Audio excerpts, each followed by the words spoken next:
পৃথিবীর কোন ব্যক্তির জিম্মাদারি নয় আল্লাহর কোরআনকে হেফাজত করা। তামাম পৃথিবীর সকল কিতাবগুলো জ্বালিয়ে দিলেও, সকল কোরআন পুড়িয়ে দিলেও, এটাকে ম্যানেজ করে দিলেও আল্লাহর কোরআন এটি বিলুপ্ত হবে না, অবিকৃত অবস্থায় থেকে যাবে। আপনারা জানেন সোভিয়েত ইউনিয়ন যখন রাশিয়া দখল করেছিল, অসংখ্য হাফেজদেরকে শহীদ করা হয়েছে, হাফেজদেরকে শহীদ করা হয়েছে, কোরআনকে জ্বালিয়ে দেওয়া হয়েছিল, মসজিদগুলোকে আস্তাবল বানিয়ে দেওয়া হয়েছিল।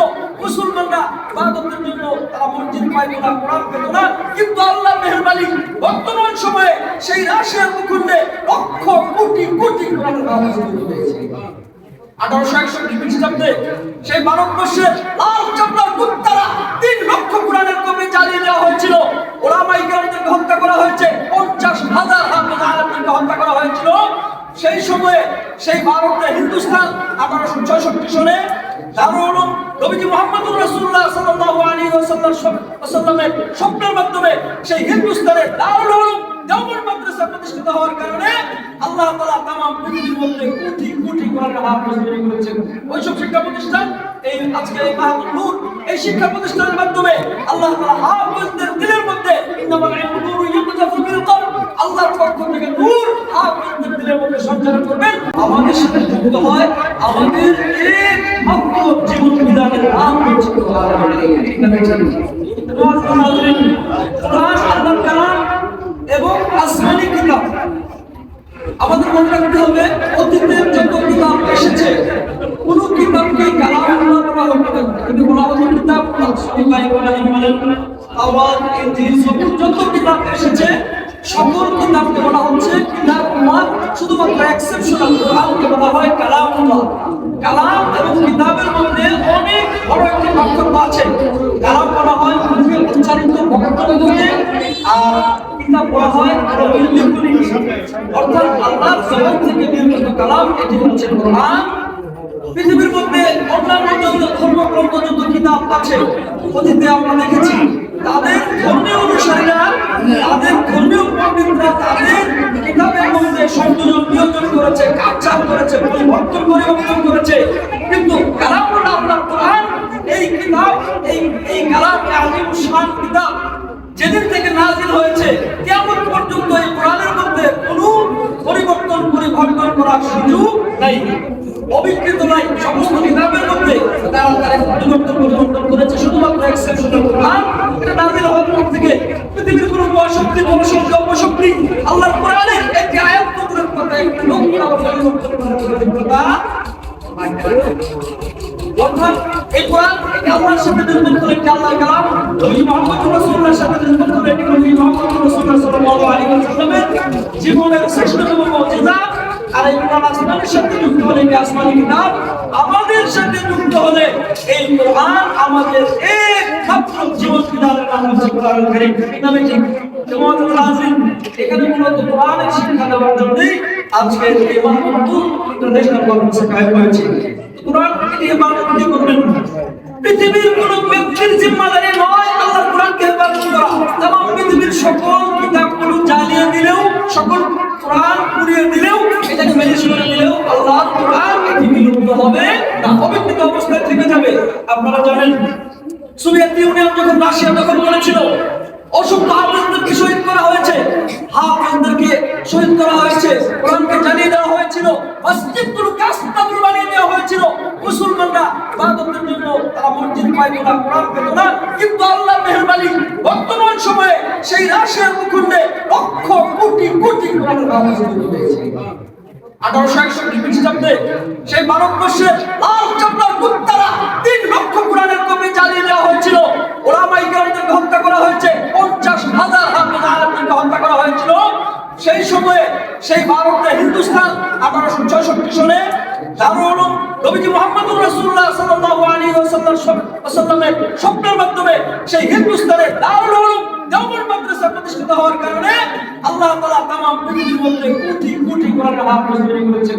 ওইসব শিক্ষা প্রতিষ্ঠান এই আজকে এই মাহমুদ নূর এই শিক্ষা প্রতিষ্ঠানের মাধ্যমে আল্লাহ তাআলা হাফেজদের দিলের মধ্যে ইন্নামাল ইলমু নূরুন ইয়াকযাফু বিল কলব, আল্লাহর পক্ষ থেকে নূর হাফেজদের দিলের মধ্যে সঞ্চার করবেন। আল্লাহ তাআলা কোরআনকে হাফেজ করবেন।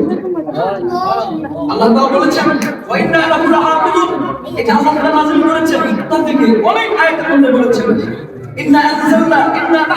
রাসূলের নিকট বিভিন্ন আয়াতের মধ্যে বলেছেন যে কোরআন এটা আমি নাযিল করেছি। তাহলে কে বলবেন ওয়াইনা আল্লাহ হাফিজুল মানুষের মধ্যে বলতে হয় হাফিজুলের মধ্যে জমা এবং ইসমে ফাইলের সিগা কেন আছে বলতে এই সাথে লামায়ে কেরাম বলেছেন আল্লাহ তাআলা এখানে ইঙ্গিত দিচ্ছেন আল্লাহ তাআলা কোরআন দুনিয়ার মধ্যে মাহফুজ করবেন হাফিজুল কোরআনের মাধ্যমে।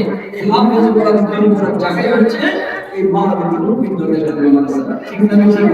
তোমার হাফিজ আমরা যেন আমাদের সন্তানদেরকে এই মাদ্রাসায় পড়িয়ে আমরা নিজেদের জান্নাতকে সুগম করে নিতে পারি। আল্লাহ তাআলা আমাদেরকে সেই তৌফিক দান করেন।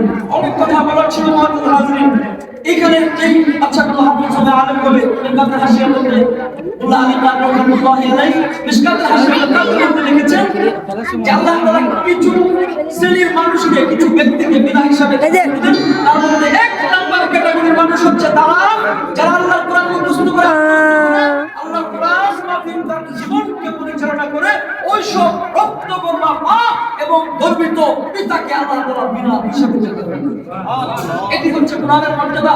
হাফেজ আলেমের পিতামাতার মর্যাদা। কোরআন কারীম আল্লাহ তাআলা নিজে বলেছেন আল্লাযীনা আমানু মিনকুম ওয়াল্লাযীনা উতুল ইলমা দারাজাত উতুল ইলমা যারা আলেম তাফসীর কুরআন থেকে শুরু করে সমস্ত মুফাসসিরিন کرام ইলম ব্যাখ্যা করেছেন যারা আলেম যারা ঈমান এনেছে পরে ইলম অর্জন করেছে তাদের মর্যাদা দারাজাত আর শব্দের মর্যাদা শুধু স্টেপ শুরু করে রাখবে কত করে এর সীমা রেখা। ইমাম বাযার রাহমাতুল্লাহি আলাইহি উস্তাদ বাযার ইমাম আব্দুল্লাহ নাইসাবী রাহমাতুল্লাহি আলাইহি তার ঐতিহাসিক হাদিস গ্রন্থ আল মুস্তাদরাক আলা সহিহাইনের মধ্যে ইমাম তিরমিজি রাহমাতুল্লাহি আলাইহি তিন মুজাব্বাদ হাদিস লিখেছেন। আল্লাহ তাআলা ময়দানে মাহশারে আলেমদের ভাষা বর্ণনা করছি। আল্লাহ তাআলা ময়দানে মাহশারে আলেমদেরকে ডাকবেন ইয়াকুলুল্লাহু আযজা ওয়া জাল্লা ইয়াউমাল কিয়ামা আলেম সম্প্রদায়কে একত্রিত করবেন ইফকাদা আলা কুরসিহি লিফসলি ইবাদি সমস্ত আলেমদের সামনে আল্লাহ তাআলা তার মাংস অনুযায়ী চেয়ারের মধ্যে আসন গ্রহণ করবেন। উলামা আলেমদেরকে উদ্দেশ্য করে যে কথাটা বলবেন ইন্নী লাম আজআল ফীকুম ইলমি ওয়া ইলমি ইল্লা ওয়া আনা উরিদু আন আগফির লাকুম আলা মা কানা ফীকুম মিনাল ওয়ালিদ ওয়া আলামা আমি তোমাদেরকে আমার জ্ঞান আমার প্রজ্ঞা আমার ইলম শুধুমাত্র এই জন্যই দান করেছিলাম যে আমার আগে থেকে সিদ্ধান্ত আর ফয়সালা তোমাদের গুনাহ থাকা সত্ত্বেও আমি তোমাদেরকে মাফ করব। নবী পাক বলেন আলামা কানা ফীকুম ওয়া ওয়ালি এরপরে আল্লাহ তাআলা বলবেন আমার এই সিদ্ধান্তে এই ময়দানে মাহশরে আলেমদেরকে ক্ষমা করার ব্যাপারে আমার এই সিদ্ধান্তকে সন্তুষ্ট হলো আর কে অসন্তুষ্ট হলো আমি আল্লাহ তাআলা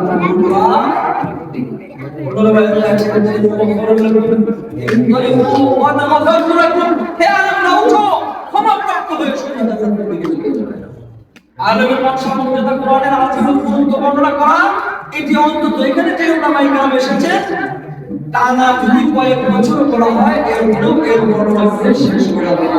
সিরত বর্ণনা করে শেষ করা যাবে না।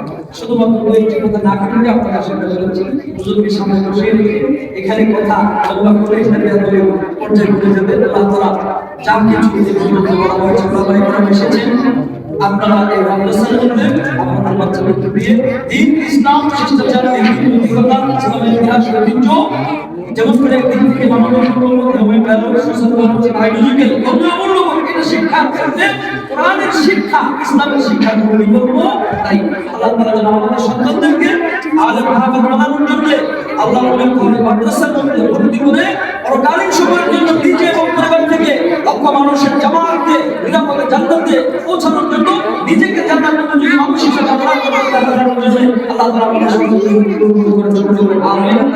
আল্লাহ তাআলা এই মাদ্রাসাটাকে কবুল করেন সকলে বলেন আমিন।